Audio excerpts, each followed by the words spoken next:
Jungle.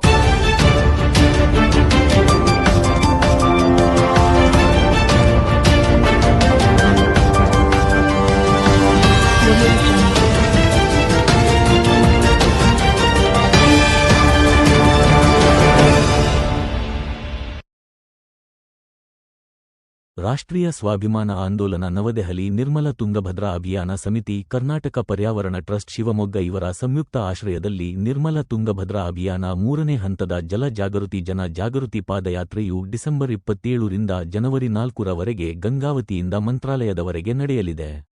ಇಂದು ನಗರದ bus stand ಹತ್ತಿರವಿರುವ ಶ್ರೀ ಬಸವೇಶ್ವರ ಪುತ್ಥಳಿಯ ಹತ್ತಿರ ಕೊಪ್ಪಳ ಜಿಲ್ಲೆಯ ಸಂಸದರಾದ ರಾಜಶೇಖರ ಹಿಟ್ನಾಳ್ ರವರು ತುಂಗಭದ್ರಾ ಅಭಿಯಾನ ಜಾಗೃತಿ ಜಾಥಾದ ಪ್ರೊಜೆಕ್ಟರ್ ವಾಹನಕ್ಕೆ ಚಾಲನೆ ನೀಡಿದರು.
ಅಭಿಯಾನವನ್ನು 3ನೇ ಹಂತದಲ್ಲಿ ಒಂದು ಪಾದಯಾತ್ರೆ ಮೂಲಕ ಜನ ಜಾಗೃತಿಗೊಳಿಸುವಂಥ ಕೆಲಸವನ್ನು ನಿರ್ಮಲ ತುಂಗಭದ್ರಾ ಅಭಿಯಾನದ ಸಮಿತಿಯವರು ಇದೇ 27ರಿಂದ ಕಿಷ್ಕಿಂಧೆಯಿಂದ ಮಂತ್ರಾಲಯದವರೆಗೆ ಪಾದಯಾತ್ರೆ ಮೂಲಕ ಜನ ಜಾಗೃತಿ ಮಾಡುವಂಥ ಕೆಲಸವನ್ನು ಮಾಡ್ತಾ ಇದ್ದಾರೆ. ಇವತ್ತು ನಮ್ಮ ತುಂಗಭದ್ರಾ ಅಂದ್ರೆ ಇವತ್ತು ಭಾಳಷ್ಟು ನಮ್ಮ ದೇಶದಲ್ಲೇ ಇರ್ತಕ್ಕಂಥ ನದಿಗಳಲ್ಲಿ ಭಾಳಷ್ಟು ಸಿಹಿ ನೀರನ್ನು ಹೊಂದಿರತಕ್ಕಂಥ ಒಳ್ಳೆ ನೀರನ್ನು ಹೊಂದಿರತಕ್ಕಂಥ ನದಿ ಅಂದರೆ ತುಂಗಭದ್ರಾ ನದಿ ಅಂತ ಇವತ್ತು ನಾವು ದೇಶಾದ್ಯಂತ ಹೇಳ್ತೀವಿ. ಇವತ್ತು ತುಂಗಭದ್ರಾ ನದಿಗೆ ಎಲ್ಲ ಡ್ರೈನೇಜ್ ವಾಟರು ಎಲ್ಲ ಸೇರೋದ್ರಿಂದ ನೀರು ಕೂಡ ಕಲುಷಿತ ಆಗಿ ಇವತ್ತು ಭಾಳಷ್ಟು ತೊಂದರೆ ಆಗ್ತಾಯಿದೆ. ಆ ನಿರ್ಮಲ ತುಂಗಭದ್ರಾ ಅಭಿಯಾನವನ್ನು 27ಕ್ಕೆ ಪ್ರಾರಂಭ ಮಾಡಿ 27ನೇ ತಾರೀಕು ಸುಭಾಷ್ ಚಂದ್ರ ಬೋಸ್ ಅವರ ಮೊಮ್ಮಗಳು ಶ್ರೀಮತಿ ನೇತ್ರಾ ಚೌಧರಿ ಅವರು ಅದು ಚಾಲನೆ ಕೊಡುವಂಥ ಕೆಲಸವನ್ನು ಮಾಡ್ತಾಯಿದ್ದಾರೆ.